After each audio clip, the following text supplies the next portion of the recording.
What if I told you that right now, you were looking into the eyes of one of the deadliest, most unforgiving, avarice-fueled monsters in the entire Elder Scrolls franchise? What? Now don't you laugh, I know he may look like an illiterate garden gnome, but this infamous NPC, called Gaenor, is the Tamrielic equivalent of a nuclear weapon. A little guy so bloodthirsty, so vengeful, petty, and lucky that he probably has a higher player kill count at this point than Dagoth himself. Now you may be thinking, how? He appears to be a basic beggar, a local loser that can't even afford shoes. Well, it's only after a brief and strange interaction with the player that Gaenor reveals his true nature. You should run now. As an Easter egg endgame level secret boss. In my opinion, the most difficult fight in all of Morrowind, and it's not particularly close. A fourth wall breaking joke between the developers and the players that inadvertently began a long-running tradition that has since given us fans of Tamriel some of our most beloved moments. So ladies and gentlemen, welcome back to the NPCpedia. This is a video series where we take a look at the people, the fun and interesting side characters, both big and small, that inhabit our virtual worlds, and try to get to the bottom of what makes each one of them truly special. I am Ghost, your host as always. I want to give a huge thank you to all of my patrons who support this channel away from the unpredictability of YouTube. And now, let's waste no time as we head back to the magical land of Morrowind to relearn one of the most important life lessons there is. Always be careful of who you make fun of in middle school.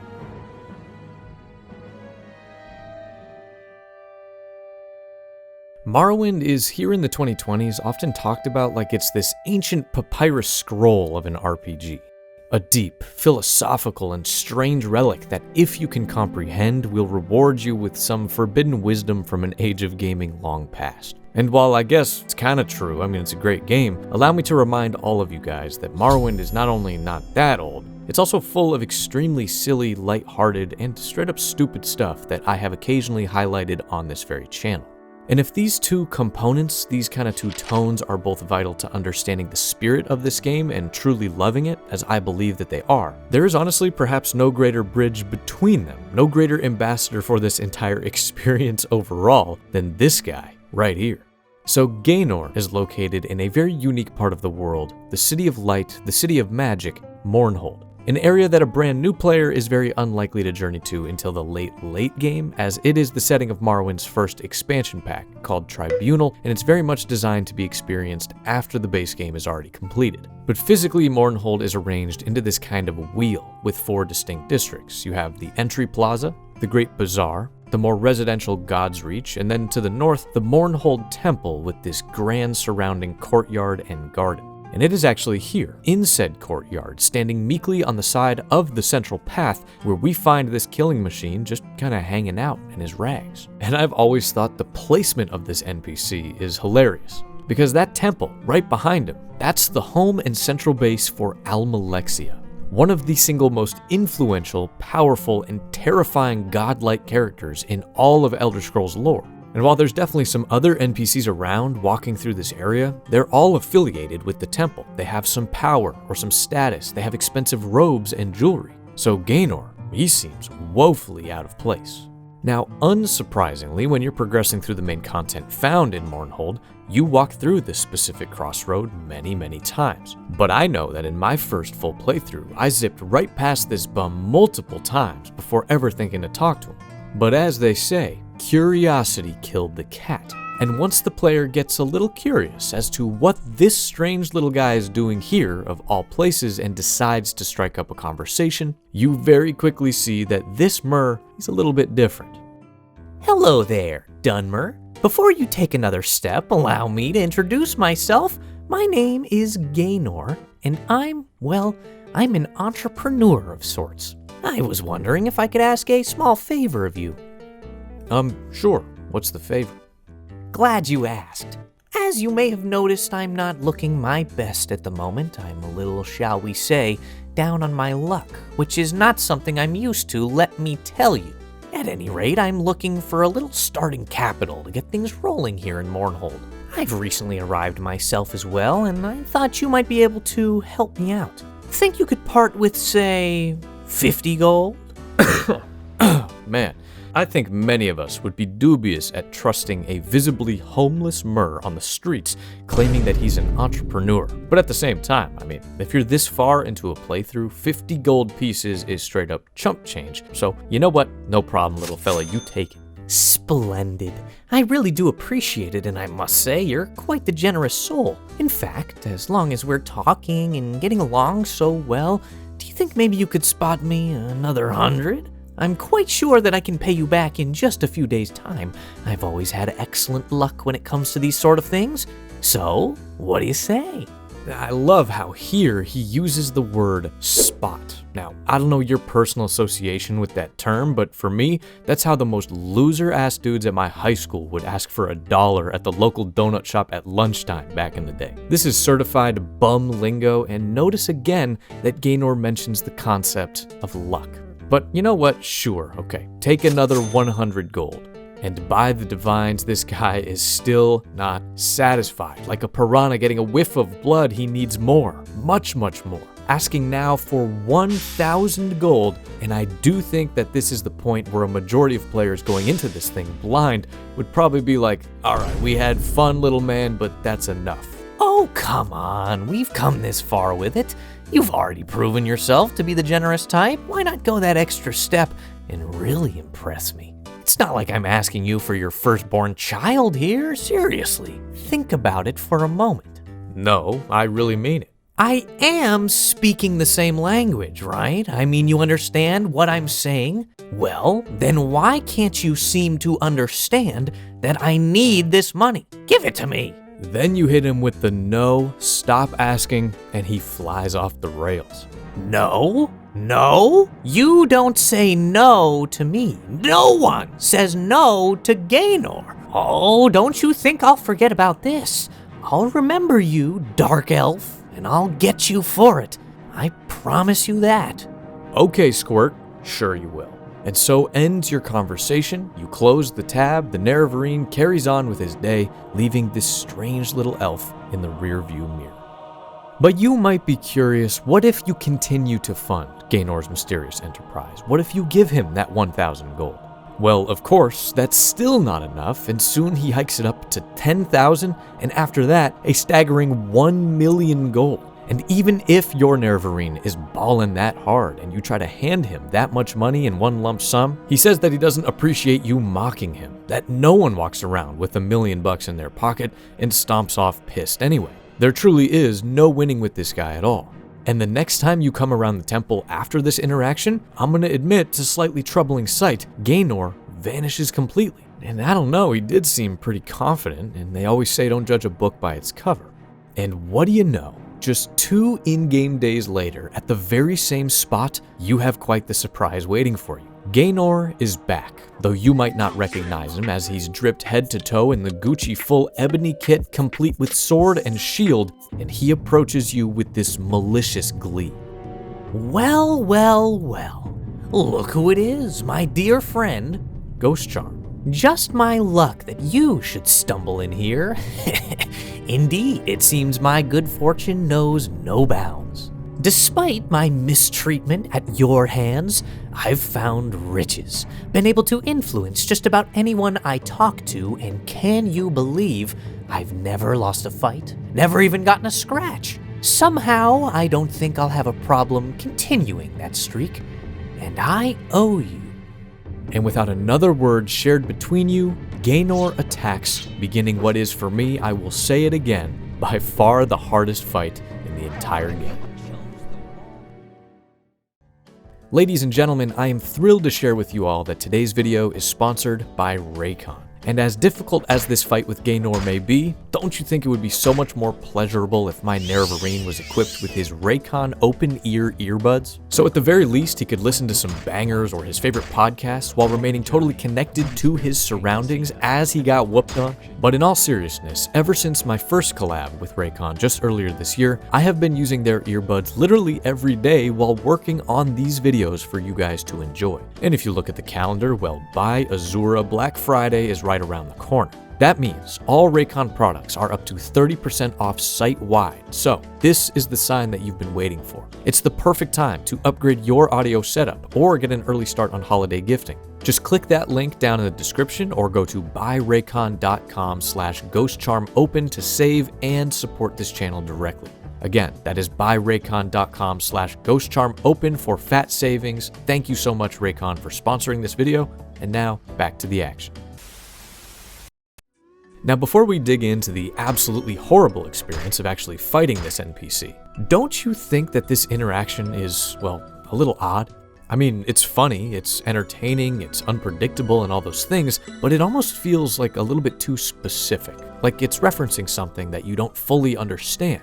Well, that is where the fourth wall breaking aspect of Gaenor comes into play, and to put it very, very simply, this NPC, this little quest, was created by Bethesda as a response, a direct response to one of the core elements of the entire Elder Scrolls fandom, racism. What? Now, let me explain. So the base game of Morrowind was released 1,000 years ago in the spring of 2002, and upon release, it was generally loved by everyone far and wide. But back in the day, the official Bethesda forums was the place where fans came together to discuss the game's mechanics, to complain about stuff, share modding information, primitive early memes, and whatever else. And of all of the opinions that were voiced around that time, one of the loudest and most consistent was that out of the 10 playable races, the Bosmer, the Wood Elves specifically, were just a little bit unserious. As I so skillfully alluded to a moment ago, their voice acting was just absurd. In the waning years of the third era of Tamriel, a prisoner born on a certain day to uncertain parents was sent under guard, without explanation, to Morrowind. I take comfort in knowing you're not long for this world. Why must you people always pick on the small ones? Go away! I don't like you much. Look, none of the other races sound this ridiculous, not even remotely close. And beyond sounding like Professor Fink, the character heads, man. Oh my god, I mean, a few of them can look alright actually, but the most infamous ones look like Gaenor's, a straight up garden gnome, or even worse, like some geeked up aliens. Add on to this that the Bosmer are the shortest race in the game by a mile, with males clocking in around 5'3", 5'4", and the very first NPC you encounter after creating your character and being kinda let loose in the world is fucking Fargoth, a guy known specifically for being a nerdy little loser. And then within the following 5 minutes, you meet the still warm corpse of Tarheel, an idiot Bosmer wizard who accidentally dies messing around with some flight scrolls, squealing like an asshole all the way down. It's a rough first impression to say the very least, and as you explore the world, the Wood Elf stereotypes do not necessarily improve. Now, in all fairness, I think the female Bosmer look much, much better while being taller and slightly less silly sounding, and honestly every race in this game has their fair share of awkwardness, but it just didn't matter. The forums and the general discourse back in 2002 was very quickly awash with tongue-in-cheek anti-Bosmer sentiment. However, that, my friends, is only half of the Gaenor equation. Because as you likely know, the only thing Elder Scrolls fans do faster than engage in fantasy-themed racism is complain. To point at features or items or changes from the previous title and claim that everything new is terrible and everything old is gold. And though this sounds like heresy today, back in 2002 there was a very vocal minority that said Morrowind had ruined what Daggerfall had established. That this new game was too streamlined, too simplistic, made for the normies, and lacked the hardcore nature of what came before. Now, this was mainly felt in specific skills being removed, like climbing, swimming, etiquette and streetwise, thaumaturgy, etc. But one thing that a healthier majority of Morrowind players agreed and proclaimed proudly was just awful and useless and stupid was the player attribute luck.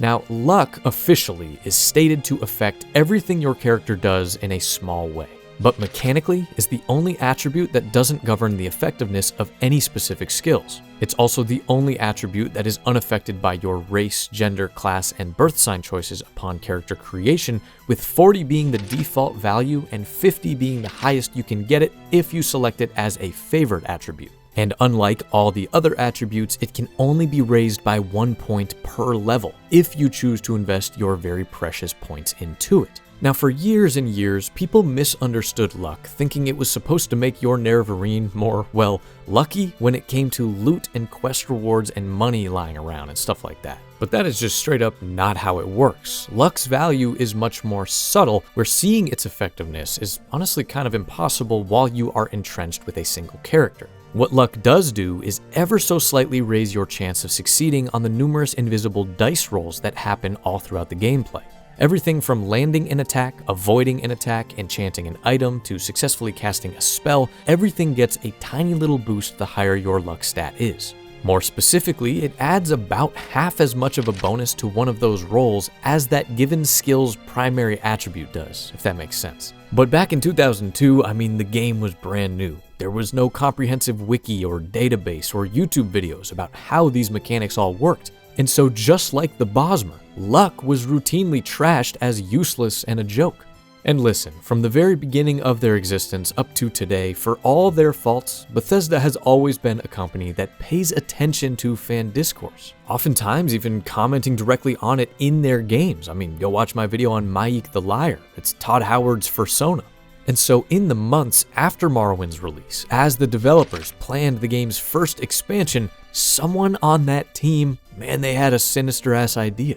To create a single NPC that would spite all of those sour grapes as vocal fans. To prove the potential of these two maligned features with one unstoppable godlike murderer running solely on 4-leaf clover oil screaming at you for gold, and thus, Gaenor was born. So, alright, now that we covered that, back to this moment where you re-enter the courtyard. This guy is not only running at you drip the hell out. His stats have climbed from pathetic, a level 1 pauper, to a level 99 mob boss Thanos, sporting an absurd 155 strength, 500 HP, which is more than Dagoth and 255 luck. But it gets worse. He's equipped with a special birth sign spell called Gaenor's Abilities, which automatically grants him an additional jaw-dropping 500 luck, 80 to 100% resist magicka, 50 to 100% spell reflection, and just for fun, 1 point of restore health. If you're keeping track, that's an eye-watering 755 total luck. For reference, most builds that aren't focusing on this stat are likely to be around 50, maybe 60 or 65 luck at this point, making this demon nearly impossible for you to hit with straight-up melee attacks, while giving him a statistical guarantee that he's not only going to always hit you, he's going to hit you like a damn bus. Honestly, in my opinion, Gaenor is a cheater. He's bullshit. Ravenous in his pursuit of personal justice. Blindingly fast, hitting you like Mike Tyson and as slippery as a ghost. The unsuspecting player is going to be killed in seconds. I'm not exaggerating. And damn, that spell reflection is underrated in how evil it is. I can't tell you how many times I paralyzed or firebombed myself while just trying to make this stupid video. It's insane. At least Bethesda was merciful enough to have something this broken remain totally optional, because this is a fight that even the most seasoned Morrowind player has to approach with a plan, a strategy. Personally, I like to think about it like the numbers game that Morrowind really is. If this guy wants to cheat, then shit, you gotta cheat too. So maybe you go off and create the strongest, most expensive spells you can that reduce enemy luck, as well as some potions that increase your luck to begin to even those scales. Maybe you want to try to drain his endurance, slow him down, increase your strength by hundreds and hope you whop him a few times. Based on your build, you gotta find a way to inflate yourself just like your opponent is. I've also had a lot of success in the past by just summoning an entire gang of goons to zerg him and tire him out as you whack him from behind. Then if you're feeling cheesy, you can lure him over to the nearby water, find a way to drain his fatigue, and just watch him drown himself. You can try to jump up on the roof, kite the hell out of him, spam heals. I even found this guy on Reddit who used the power of alcoholism to kill Gaenor, which is an entirely viable thing for any fight in Morrowind. This is one of those video game bosses that's super difficult and irritating, but not impossible by any stretch. For this video, I was extremely determined to kill Gaenor with my bare fists for the first time ever. And after failure after failure after failure, I think 27 or 28 deaths in a row, I was finally able to pummel this gilded rat into submission, which is absolutely one of my most satisfying Morrowind moments of all time. On his corpse, you find his full ebony set, his sword, his shield, some fancy clothes, and a smart little necklace that offers you but a fraction of Gaenor's incredible power. And that, my friends, is it. Quest complete, boss conquered, and if by any chance someone from the Morrowind development team is watching this video right now, I want you to know that I love you, but damn do I hate you. You not only made your point, but you continue to make it very clearly all these years later. Now, if this NPC existed just here in a vacuum, I do think by now he may have fallen into relative obscurity.